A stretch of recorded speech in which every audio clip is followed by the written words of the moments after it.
one of the pieces that you're going to need for doing business in real estate, and you're going to continually have to update this yearly, maybe every 6 months, depending on how much business you do, is your marketing plan.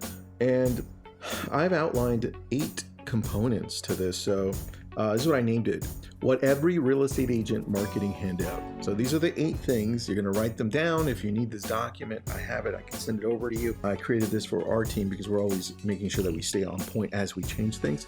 Anyway, this is Tristan. I'm Tristan. This is Your Daily Real Estate. It's a podcast. It's a show. Hope you're having a great day today.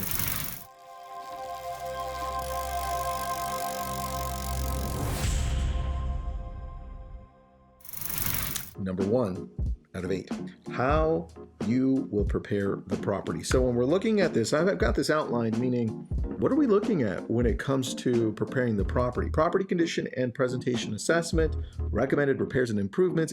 Hopefully you're doing some type of a pre-home inspection, decluttering and cleaning and curb appeal, staging and styling recommendations, vendor coordination, because you've got that whole local legends directory, right?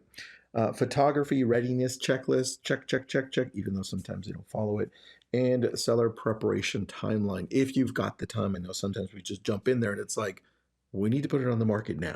So number 1 is, how will you prepare the property? Number 2, how will you position the property? It's a really important one. Here's what I've got outlined for this part.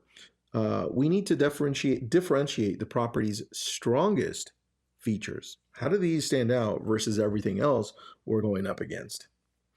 It's most likely used cases. So, Mrs. Seller, how did you end up choosing this property, and why did you love it? How do you currently use this home? And how do you use these rooms differently? That helps in the marketing as well.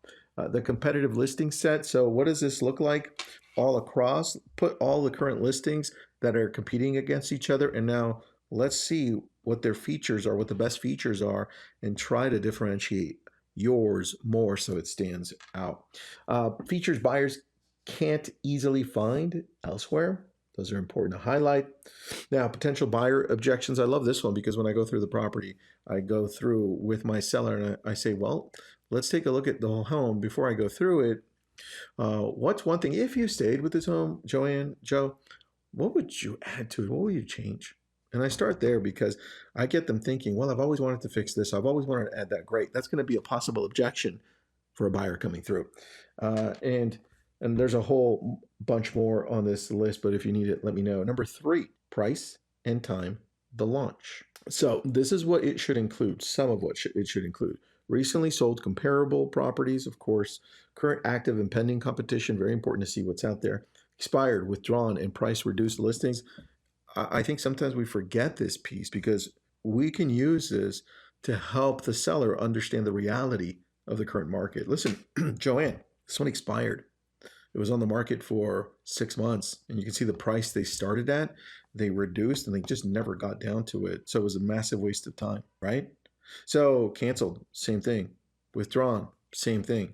I think you should definitely jump in on those. Days on market patterns, price per square foot, context, relevant search price brackets, what's within these price ranges, local inventory, what's the absorption rate? Do you count that?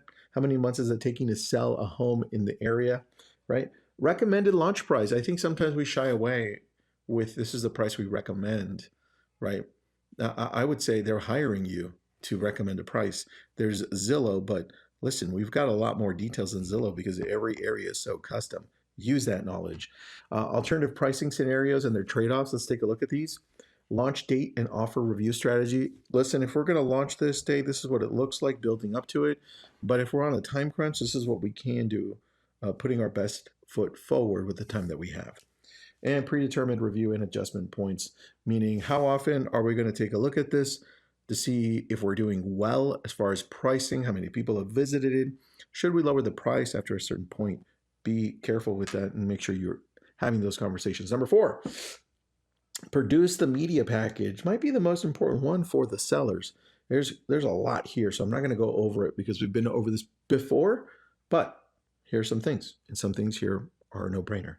Professional photography, strategic hero image selection and photo ordering, and change that up if it gets stale. Exterior, interior, and detail photography, a measured floor plan, or a non-measured one if you want to go that route. 3D or virtual tour, your own walkthrough of the property that you post up on Instagram and TikTok, and different ones, not just one. Property walkthrough video that's professionally done. Drone photography, twilight photography if you want to do that. If you want to save some money, you can go the box brownie route. Compelling MLS and portal copy. Like, why wouldn't you make the copy, written copy, amazing by taking what the sellers have to say, what you've seen, and then mixing that up and creating something beautiful? Property feature sheet, separate, saying, hey, these are the features that the seller loves. Here's what stands out. Download it. Here's what it looks like. Features in the community. Here's what the sellers love to do in the area. Improvements and upgrades, neighborhood and location context, clearly labeled virtual staging when used. You can include meta ads here, postcards, handwritten notes, anything that you're going to do in this whole media package. Publish the listing correctly, number 5, because if you've been in business long enough, you've seen it where this is published incorrectly. And if you've been in business long enough, you might have been the one who's done it. I know I have. I'm like, go. And I'm like, oh no, that's the wrong price. Oh no, I screwed up on something. It happens. So here's the list. Complete and accurate MLS data. Correct room feature, amenity, and property fields. Search-friendly public remarks. And make sure they're also remarks you won't get in trouble for with your MLS. Strong opening copy. Proper photo order. You don't want them all over the place. Please have them progressive.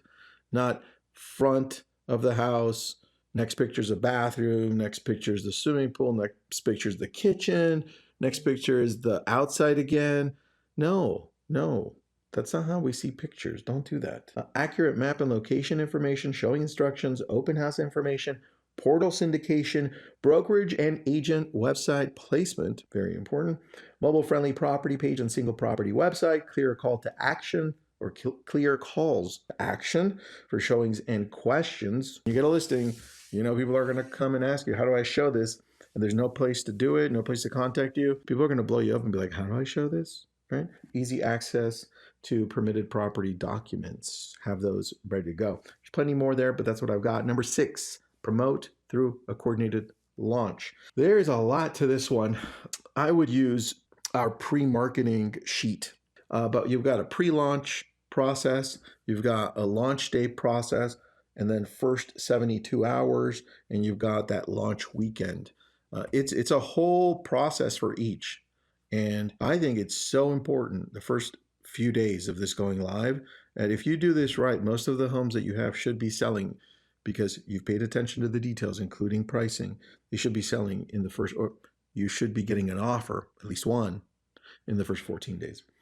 Post-launch retargeting, additional content, buyer agent follow-up feedback, all that. That's post-launch, right? So promotion channels, what are they? I've got here personal and brokerage database, direct buyer agent outreach, which we touched a little bit on the media side.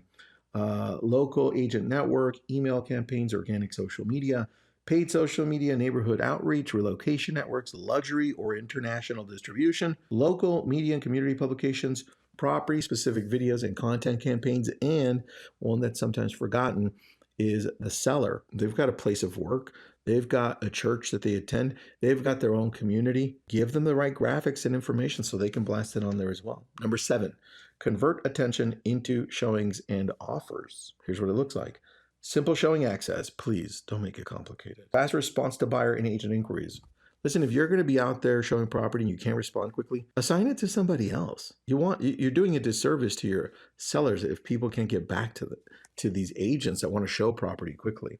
Clear showing instructions, buyer agent property information, open house registration and follow-up. You can use Open Home Pro. That's what we use. It's really easy. Everyone can use it. A digital and printed feature sheet. Easy. Improvement, utility, and property document summary. Let me go back to a digital and printed feature sheet. I probably have a landing page on top of this. So I like Open Home Pro. You can just have it all in one place. People can take a look, sign up. Easy. Financing or payment illustrations from an appropriate lender, like a mortgage calculator. on this specific property and all the different options. Feedback collection, really important. Follow up with interested buyers and agents. Second, showing strategy. What is it? Do you have one? Some of you are probably hearing that for the first time. Clear offer instructions and deadlines, seller security and privacy procedures. Yes, we've had 2 thefts in my previous brokerage where during an open house, the home, we had 3 people come in on one instance and took all of the valuables of this home, multi-million-dollar home. And that was crazy. So please be careful out there. And lastly, number 8, measure, report, and optimize. I'll go through this one pretty quick, but a useful weekly report should include listing views and reach, saves and shares, property page traffic. So all the normal things, right? Inquiries, showing requests. How many showing requests? 0? Great. Update them. 2? Awesome.